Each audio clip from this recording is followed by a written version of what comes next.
Today, the defending national champs taking center stage. Even with Coach Jim Harbaugh and several key players from last year's team gone, the first-year Michigan head coach Sherrone Moore, who of course filled that role for quite a few games last year, says the program's goal this season remains exactly the same.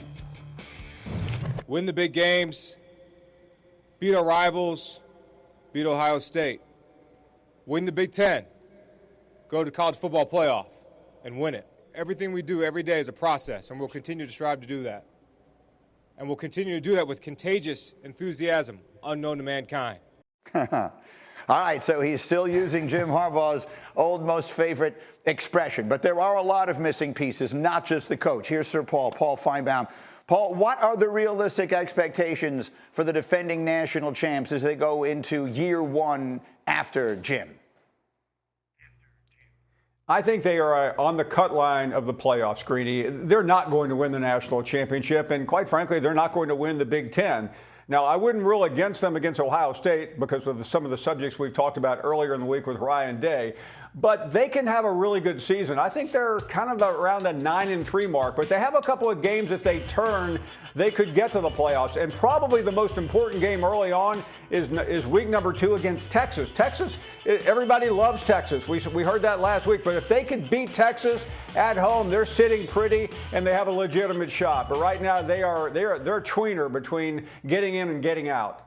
That's a fascinating early game. The whole offseason was about the Big Ten and the SEC, and here come two of the big boys going head-to-head that early in the season. I want you to hear, I cannot wait to hear Paul's reaction to Nebraska's coach Matt Rhule, who yesterday said that he believes the newly constructed Big Ten should have guaranteed bids to the playoff. Listen to this.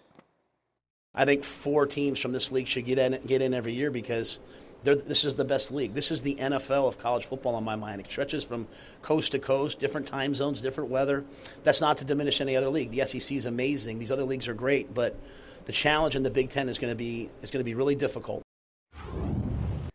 So he says the Big Ten should just automatically get 4 teams in the playoff. Paul, what do you think of that?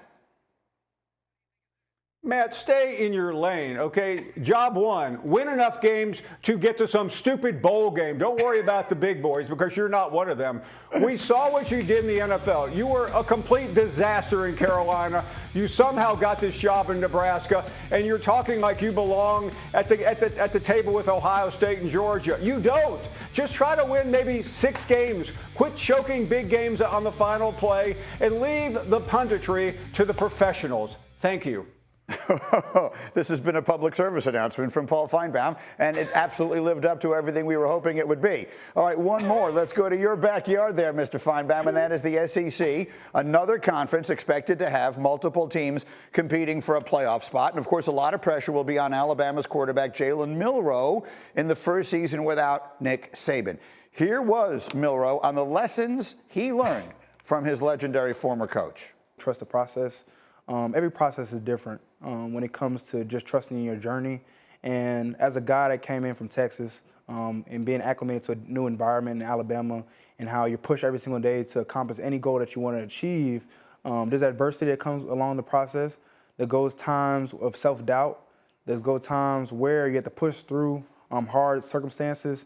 And throughout that time, never waver from that. And it comes from a leader in Coach Saban pushing you each and every day to be the best you. And that's very important. That was in an interview that we had with him. He and I sat over there for about 7 or 8 minutes yesterday, and I could not have been more impressed. There's no one I'm rooting harder for this coming season. What a terrific young man. That said, no Nick Saban. How good is he going to be, and how good is Bama going to be? I think he's going to be great. I think he has enough ability to be a Heisman finalist and to lead Alabama to the playoffs and beyond. The problem I have with Alabama is not Jalen Milroe. It's the defense. The secondary is very thin, and that's the key to winning big games at the end. And I don't think Alabama has enough. They're a playoff team, but I don't think they're going to win the national championship, even though Jalen Milroe is good enough to lead them. All right, Paul Finebaum, have a terrific weekend. It's been a great week, a great 2 weeks, really, between. Something.